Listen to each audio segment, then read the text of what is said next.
എൻ്റെ പേര് മിനി. ഞാൻ പത്തനംതിട്ടയിൽ നിന്ന് വരുന്നു. ഞാൻ ആദ്യമായി നിയോഗത്തിൽ വെച്ചത് എൻ്റെ മോൻ്റെ 2 വർഷം ദുബായി ജോലി ചെയ്തു, നഷ്ടപ്പെട്ടു. ആകെയുള്ളൊരു വരുമാനം മകൻ്റെ മാത്രമായിരുന്നു. അപ്പോൾ ഞാൻ കൃപാസനത്തിൽ വന്ന് നിയോഗത്തിൽ പ്രാർത്ഥിച്ചു. 7ാമത്തെ പുതുക്കലായപ്പോൾ എൻ്റെ മകന് ആ കമ്പനി തന്നെ തിരിച്ചു വിളിച്ച് ജോലി നൽകി. ഇത്രയും നാളും ജോലി ഇല്ലാതെയിരുന്നു, 2 വർഷം ജോലി ഇല്ലാതെയിരുന്നു. 7ാം പുതുക്കലിന് എൻ്റെ മാതാവ് എൻ്റെ മകന് ജോലി നൽകി അനുഗ്രഹിച്ചു. ഈ ശനിയാഴ്ച 7 മണിക്ക് അവൻ പോവുകയാണ്. അമ്മയ്ക്ക് ഈശോയ്ക്ക് 1000 നന്ദി. അതുപോലെ 15 വർഷമായി എൻ്റെ മകൻ്റെ വായി കുരുക്കൾ വന്ന് പൊട്ടി ആഹാരം ഒന്നും ഇറക്കാൻ പറ്റാതെ ഡോക്ടേഴ്സിനെ കാണിക്കും. പക്ഷേ അവർ വൈറ്റമിൻ ഗുളിക കൊടുക്കും, തൽക്കാലത്തേക്കൊന്ന് മാറും, പിന്നെ അതുപോലെ അതിൻ്റെ ഇരട്ടിയായിട്ട് വരും. ഞാൻ നിയോഗത്തിൽ വെച്ച് പ്രാർത്ഥിച്ചു.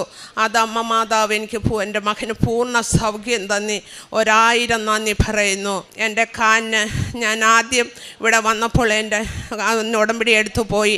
2ാമത്തെ പ്രാവശ്യവും ഇവിടെ വന്ന് പത്രമൊക്കെ മേടിച്ചുകൊണ്ട് പോയി. എങ്ങനോ അറിയില്ല, പോയി കഴിഞ്ഞ് ഒരു കല്ല് ചവിട്ടി. കല്ല് എങ്ങനോ തിരിഞ്ഞാണോന്ന് എനിക്കറിയത്തില്ല. എൻ്റെ ഇടത്ത് കാല് ബ്ലഡ് ക്ലോട്ടായി, ഒരു കാല് മുഴുവനും നീര് വെച്ചു. ഹോസ്പിറ്റലിൽ കൊണ്ടുപോയപ്പോൾ ആ ഹോസ്പിറ്റൽ പറഞ്ഞു വേറൊരു ഹോസ്പിറ്റലിൽ കൊണ്ടുപോകാൻ പറഞ്ഞു. അപ്പോഴൊക്കെ എൻ്റെ കൈ പത്രം ഉണ്ടായിരുന്നു. ആ പത്രമൊക്കെ ലാബിലും ഹോസ്പിറ്റലിലൊക്കെ ഞാൻ കൊണ്ടു നടക്കും. നീരുണ്ട്, പക്ഷേ എനിക്ക് വേദനയില്ല. ഒക്കെയും ഡോക്ടേഴ്സ് ചോദിക്കും എന്താണ് വേദനയില്ലയോ എന്ന് ചോദിക്കും. അപ്പോഴൊക്കെ ഞാൻ പറയും വേദനയില്ല എന്ന് പറയും. അപ്പോഴേ ഞാൻ ഇവിടുന്ന് 1ാമത്തെ പുതുക്കല. അപ്പോഴേ അത്രയൊന്നും എനിക്ക് ശരിക്കും അറിയില്ല. എങ്കിലും മാതാവ് അവിടുന്ന് എനിക്ക് വേദന മാത്രമേ തന്നില്ല. കാൽ അതിശക്തമായി നീര് വെച്ചു. നേർച്ച വസ്തുക്കളൊക്കെ ഉപയോഗിക്കുമായിരുന്നു. 2 ആഴ്ച ഹോസ്പിറ്റലിൽ അഡ്മിറ്റാക്കി. അത് കഴിഞ്ഞ് ഡിസ്ചാർജ് ചെയ്തു വീട്ടിൽ വന്നു. 1 ആഴ്ച കഴിഞ്ഞപ്പോൾ ഞാൻ കൃപാസനത്തിൽ വന്ന് എനിക്ക് അച്ഛനെ കാണാനുള്ള ഭാഗ്യം ഒത്തു. അച്ഛൻ എൻ്റെ തലയിൽ തൊട്ട് പ്രാർത്ഥിച്ചു. അപ്പോൾ ഡോക്ടർ പറഞ്ഞ 6 മാസം ഗുളിക, അല്ലെന്നുണ്ടെങ്കിൽ 4 വർഷം ഗുളിക കഴിക്കണമെന്ന് എന്നോട് പറഞ്ഞു. 4 വർഷവും കഴിക്കേണ്ടി വന്നില്ല, 6 മാസവും കഴിക്കേണ്ടി വന്നില്ല. അച്ഛൻ എൻ്റെ തലയിൽ തൊട്ട് പ്രാർത്ഥിച്ചു. പിറ്റേ ആഴ്ച സ്കാൻ ചെയ്യാൻ പോയപ്പോൾ എൻ്റെ കാലിന് യാതൊരു ബ്ലോക്കുമില്ല എന്ന് പറഞ്ഞു. അമ്മയ്ക്ക് ഈശോയ്ക്ക് 1000 നന്ദി. നീരും മാറി ഇപ്പോൾ പൂർണ്ണ സൗഖ്യം കിട്ടി. അമ്മയ്ക്ക് ഈശോയ്ക്ക് 1000 നന്ദി പറയുന്നു. കാരുണ്യപ്രവൃത്തി എന്ന് പറഞ്ഞാൽ അനാഥാലയങ്ങൾ ആദ്യമൊക്കെ പൈസ കൊടുക്കുമായിരുന്നു, പിന്നെ സാധനങ്ങൾ മേടിച്ചു കൊടുക്കും. പോകുമ്പോഴൊക്കെ ഞാൻ എൻ്റെ മോനെയും കൊണ്ടായിരുന്നു പോകുന്നത്. പിന്നെ അനാഥാലയങ്ങളൊക്കെയും പോകും. അനാഥാലയങ്ങളിൽ നിന്ന് വരുന്നവർക്കെല്ലാം പൈസ എൻ്റെ കഴിവിനനുസരിച്ച് തന്നെ, ഒത്തിരി അല്ല, എൻ്റെ കഴിവിനനുസരിച്ചുള്ള പൈസകളൊക്കെ കൊടുക്കും. പള്ളിയിൽ നിന്നൊക്കെ അനാഥാലയത്തിൽ പോകുമ്പോൾ പൊതി കെട്ടി കൊടുക്കും. പത്രം ആദ്യം വരുമ്പോൾ ഇവിടുന്ന് തരുന്ന പത്രമായിരുന്നു. പിന്നെ എനിക്ക് മനസ്സിലായി പത്രം കൂടുതൽ തരുമെന്ന് പറഞ്ഞപ്പോൾ 5 കെട്ട് പത്രം വെച്ച് ഞാനും എൻ്റെ മോനും കൂടി പോയി ഹോസ്പിറ്റലിലും ബസ് സ്റ്റാൻഡിലും കടകളിലൊക്കെ കൊടുക്കുമായിരുന്നു. അമ്മയ്ക്ക് ഈശോയ്ക്ക് 1000 നന്ദി. ആത്മീയ ജീവിതം എന്ന് പറഞ്ഞാൽ ആദ്യമൊക്കെ ഞങ്ങൾ ഓർത്തഡോക്സുകാരാണ്. ഞങ്ങൾ അങ്ങനെയെന്ന് പറഞ്ഞാൽ പ്രാർത്ഥന എന്ന് പറഞ്ഞാൽ വൈകുന്നേരം, രാവിലെ ഒന്നും അങ്ങനെ എഴുന്നേക്കത്തൊന്നുമില്ല. ആത്മീയം എന്ന് പറഞ്ഞാൽ ഇവിടെ വന്നതിൽ പിന്നെ രാവിലെ 5 മണിക്ക് ഉണർന്ന് പ്രതീക്ഷീകരണ പ്രാർത്ഥന ചൊല്ലും. കറക്റ്റ് 5 മണിയാകുമ്പോൾ എഴുന്നേറ്റ് പ്രതീക്ഷീകരണ പ്രാർത്ഥന ചൊല്ലിക്കഴിഞ്ഞ് അച്ഛൻ്റെ ഡെയിലി ബ്രെഡ് കൂടും, ധ്യാനം കൂടും. ധ്യാനം എന്ന് പറഞ്ഞാൽ ചൊവ്വാഴ്ച രാവിലെ ധ്യാനം കൂടണമെന്നുള്ള ഇതിൽ ആകാംക്ഷയോടെ ജോലിയൊക്കെ ഒതുക്കി കുളിച്ച് ഞാൻ രാവിലെ 11:30 ആകുമ്പോഴത്തേന് അച്ഛൻ്റെ ധ്യാനം കേൾക്കും.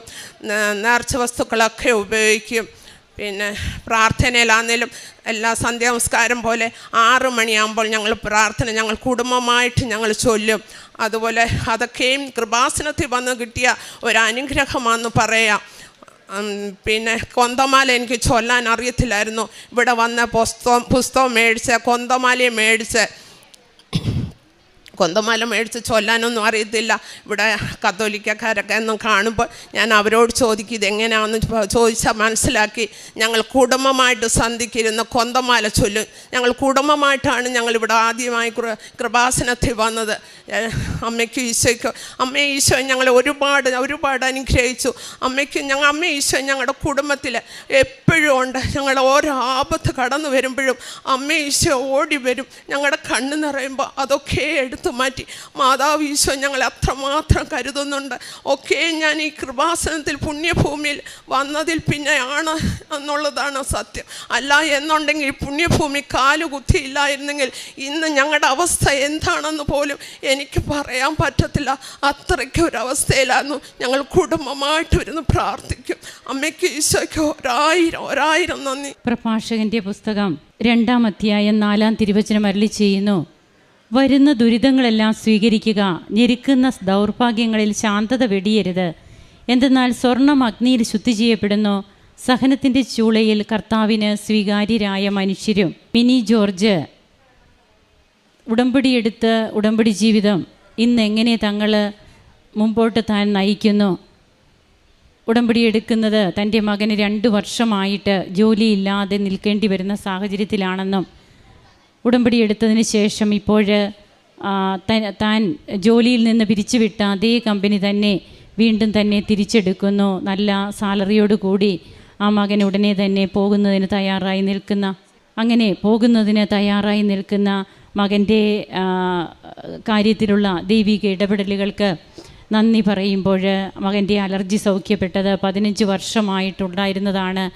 അതുപോലെ പെട്ടെന്ന് തനിക്കുണ്ടായ കാലിനുണ്ടായ അസ്വസ്ഥതകൾ 4 വർഷം അല്ലെങ്കിൽ 6 മാസം ഗുളിക കഴിക്കണമെന്ന് പറഞ്ഞിരുന്നതാണ്. അതൊക്കെ ഒന്നും ചെയ്യേണ്ടി വന്നില്ല.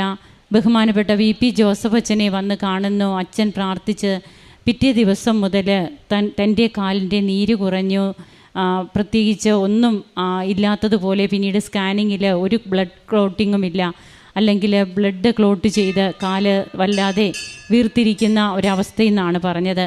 അപ്പോൾ ഇതൊക്കെ ഇവിടെ പങ്കുവെക്കുമ്പോൾ കൃപാസനത്തിൽ ഞങ്ങൾ വന്നില്ലായിരുന്നെങ്കിൽ ആത്മീയ ജീവിതം വളരെ ശുഷ്കിച്ചതായിരുന്നു. ഞങ്ങൾക്കൊന്നും താല്പര്യമില്ലാത്ത, അതായത് ഒരു രീതിയിലുള്ള ഒരു ജീവിതം നയിച്ചിരുന്നു എന്നുള്ളതാണ്. കൃപാസനത്തിലെ ആദ്യത്തെ, അതായത് ഇപ്പോൾ ഈ ആൾത്താരിൽ ഇന്ന് ആദ്യം പറയുന്ന ഈ സാക്ഷ്യം പോലെ എത്രയോ പേരാണ് തങ്ങളുടെ ശുഷ്കമായ ആത്മീയ ജീവിതം അത് പച്ചപ്പുള്ളതായി ആറ്റുതീരത്ത് നട്ട വൃക്ഷം പോലെ പടർന്ന് പന്തലിച്ച് തങ്ങളുടെ ആത്മീയ ജീവിതത്തെ ഒത്തിരിയേറെ സ്നേഹിക്കുന്ന, അതിലൂടെ കർത്താവിനെ നിരന്തരം പ്രകീർത്തിക്കുന്ന എത്രയോ കുടുംബങ്ങൾ, എത്രയോ വ്യക്തികളാണുള്ളത്. അതാണ് കൃപാസനവും കൂടുതലായി ആഗ്രഹിക്കുന്നതും അതിനു വേണ്ടിയിട്ടാണ് കൃപാസനം നിലകൊള്ളുന്നതും. ആത്മീയ ജീവിതത്തിൽ വളർന്ന് നിത്യജീവൻ പ്രാപിക്കുക, കർത്താവിനെ കൂടുതൽ സ്നേഹിച്ച് കൊണ്ട് തന്നെ കർത്താവിനെ മറ്റുള്ളവർക്ക് കൊടുക്കുന്നവരാവുക. അങ്ങനെ തൻ്റെ ജീവിതത്തിൽ തൻ്റെ ദുരിതങ്ങൾ അതൊക്കെ തനിക്ക് വന്നു. എന്നാൽ ഇന്നതൊന്നും ഓർക്കുമ്പോൾ, ദൈവം ചെയ്ത കൃപകളോട് തുലനം ചെയ്യുമ്പോൾ ഒന്നും ഇന്ന് തന്നെ അലട്ടുന്നില്ല. തങ്ങളുടെ സഭയുടെ നിർദ്ദേശമനുസരിച്ചുള്ള എല്ലാ കാര്യങ്ങളും ഈ കുടുംബം അത് നേരത്തെ ഇല്ലായിരുന്നു. എന്നാൽ കൃപാസനത്തിൽ വന്നതിന് ശേഷം ജപമാല പ്രാർത്ഥന പഠിക്കുവാനും തങ്ങളുടെ സഭാ നിയമപ്രകാരമുള്ള എല്ലാ കാര്യങ്ങളും നല്ല രീതിയിൽ ചെയ്യുവാനുമൊക്കെ തങ്ങൾക്ക് കഴിയുന്നു. നന്ദി പറയുന്ന ഈ കുടുംബത്തോടൊപ്പം നമുക്കും കരങ്ങളടിച്ച് ദൈവത്തെ മഹത്വപ്പെടുത്താം. അത്യപൂർവ ദൈവാനുഭവങ്ങൾ ഇനി നിങ്ങൾക്കും സ്വന്തം. ഈ യൂട്യൂബ് ചാനൽ ഇതുവരെ സബ്സ്ക്രൈബ് ചെയ്തിട്ടില്ലെങ്കിൽ ഇപ്പോൾ തന്നെ സബ്സ്ക്രൈബ് ചെയ്യുക. ഈ വീഡിയോ ഇപ്പോൾ തന്നെ നിങ്ങളുടെ സുഹൃത്തുക്കൾക്ക് ഷെയർ ചെയ്തുകൊണ്ട് കർത്താവിൻ്റെ പ്രേക്ഷിതരാകുക.